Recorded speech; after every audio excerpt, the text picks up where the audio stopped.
Alright guys, welcome back to a new video. And this video, in the last video you saw us do the flanges for the steering. So the steering shaft's on right now. So we're gonna have to move the little bar right here, this little bar, more that way, because it's like how it is right now, it's uneven. So we're gonna do that in this video. We're also gonna adjust our camera because it's like way too much. We're gonna the brake caliper is rubbing the rotor right now, so we're gonna take it off and kind of shave it down. We want to shave it down also to give more movement in the handle. It's kind of unnecessary, but it feels like you have more movement when you pull the handbrake. Yeah, the mount kind of moves also. So in this video we're also gonna be doing the floor pan. We're gonna cut it to size, tack it in on the bottom. And so we did an Instagram poll. If you guys didn't vote, go check out our Instagram. It's kind of too late now, but we're gonna have more polls like this. Go check out our Instagram, it's in the link. So we did a poll for stock Predator 224cc or the new Predator Ghost, and the Predator Ghost ended up winning with the most votes. So that's what we got. It's the new, it's pretty much like a stage 2-ish Predator, but it has an electric governor, so we're gonna be able to have like a rev limiter type thing. Yeah, we're gonna be installing that in this video today too. We're not gonna run it today because we don't have any oil. Also, we don't have any wheels. That'll be probably for a future video, so stay tuned for that. But yeah, we're really close to riding it. So stay tuned for this, and let's get into it. Also, subscribe. Yeah, please subscribe.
Alrighty guys, so we got this floor pan cut up, and then we got like measured it all up, and then now we're sort of like adjusting it where it's gonna be, and then we're gonna start tacking it in.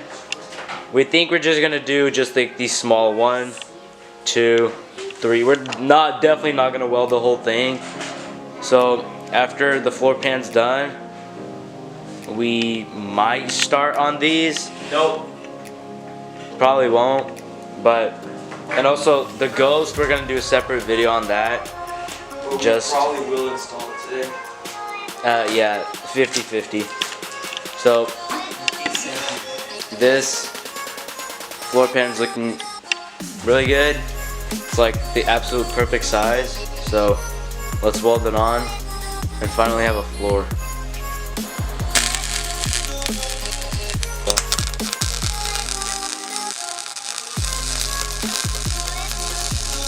Alrighty guys, so we're done for today with the floor pan. We didn't start doing anything with the front casters or anything. Floor pan's nice and measured. Like the welds on the bottom are really nice. So over here inside, it looks clean just like it's supposed to. And we sort of got the engine already on. You guys are gonna see that in the next video. So yeah, stay tuned, subscribe, and hopefully you guys enjoyed this video. And yeah, we'll see you guys next time. Maybe sort of riding it. So yeah, see you guys.